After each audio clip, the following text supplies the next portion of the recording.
So, um, the other day I asked my coach here whether or not I was asking him too many questions, and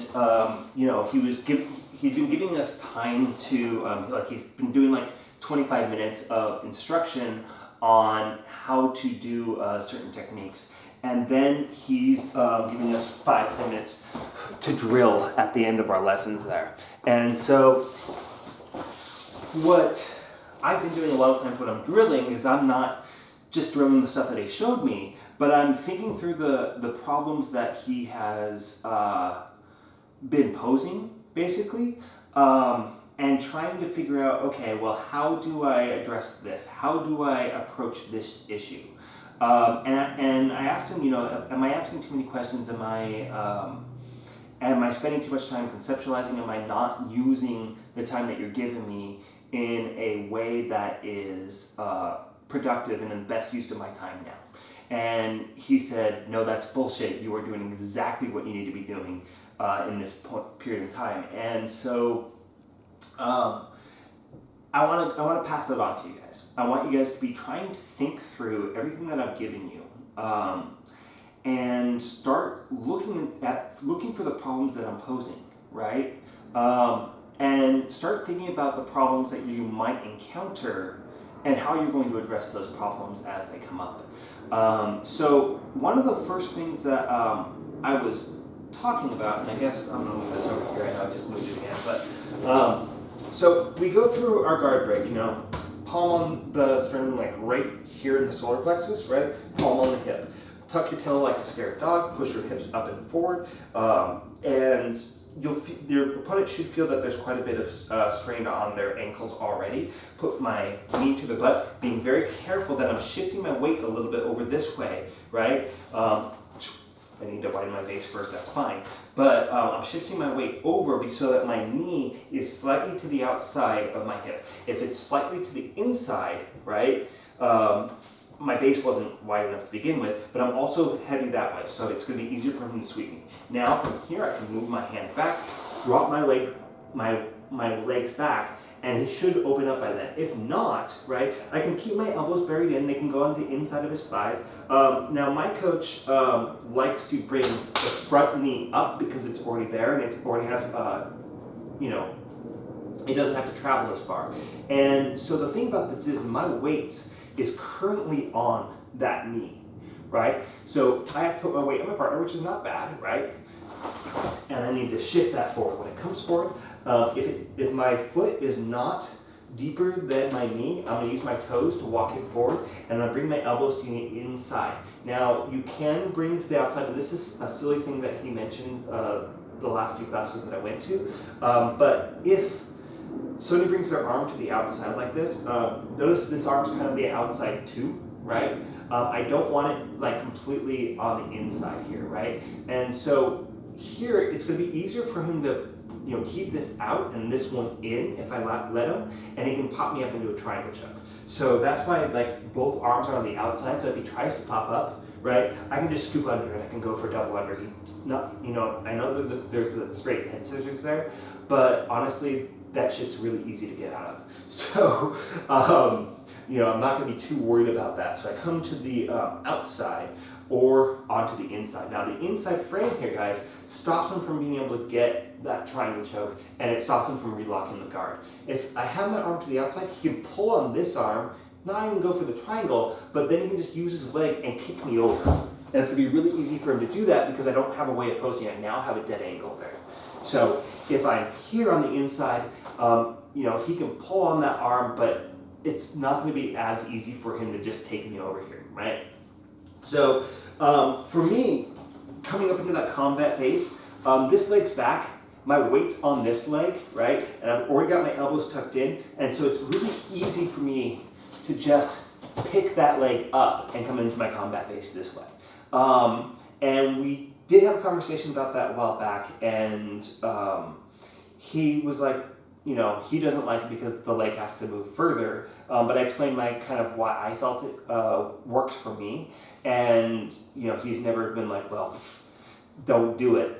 He just emphasizes that the other way is the way that he prefers it, and you know, I might find as I start getting higher up in ranks and I start competing more and getting into this position, that I might get burned by bringing the back leg forward rather than the front. So my base is wide, my hips are low, I'm in this combat base. Now, you know, for example, he might, when I start coming for the knee cup, I'm coming over the thigh here, he might address that by popping his hip up so I can't push that knee down.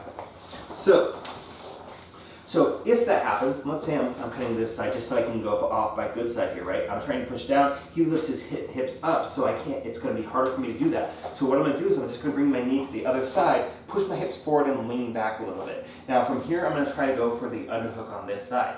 Now, he might, this is gonna be easy for me to do by the way, he might get his elbows tight in here, and I know I brought this up last week, but I might not be able to get this underhook.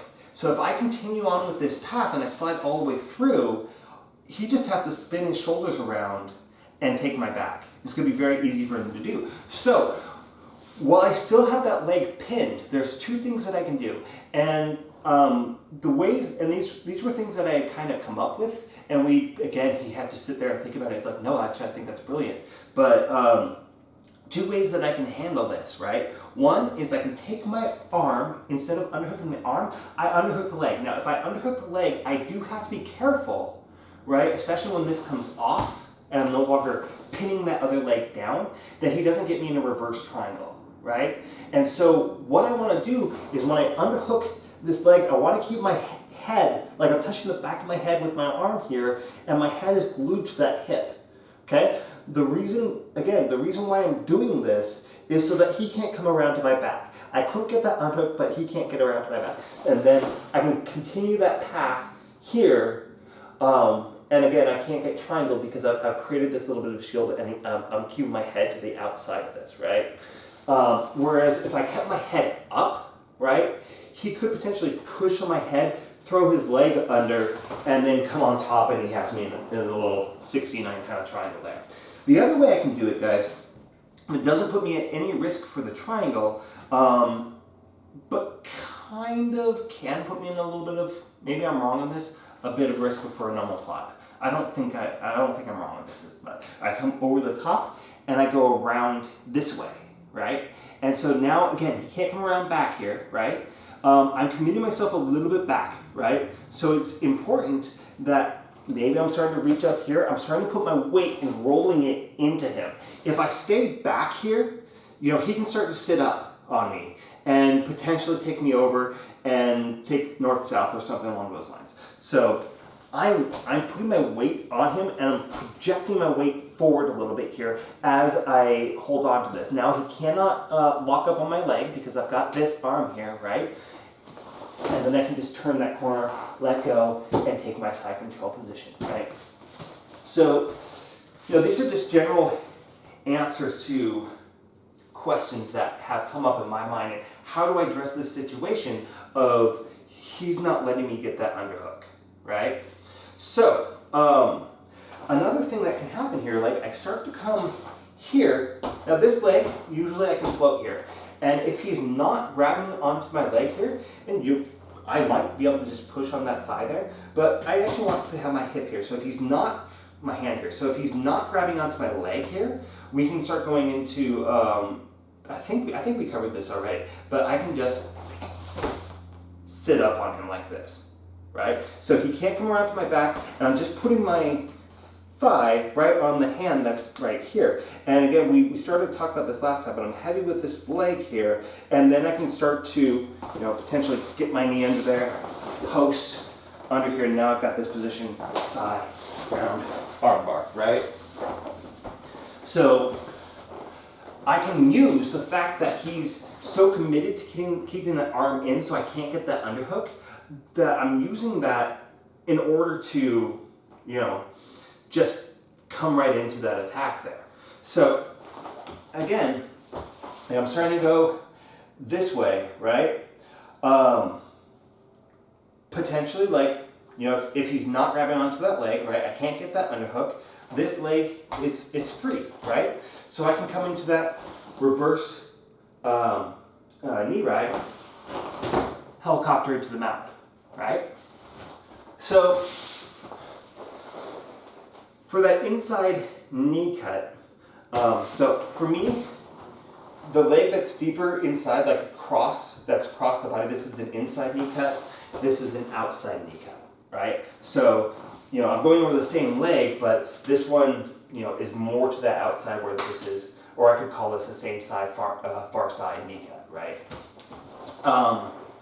But yeah, so we can use that depending on whether or not they hold on to your leg, right? If, I am doing this and they are holding on to that leg, I'm probably going to come here, right?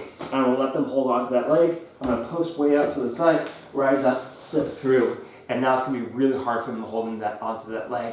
And I can usually come out and come into the side control position or the switch base position. So that is my first one for you guys. Let me know if you have thoughts, questions, or concerns about that. All right.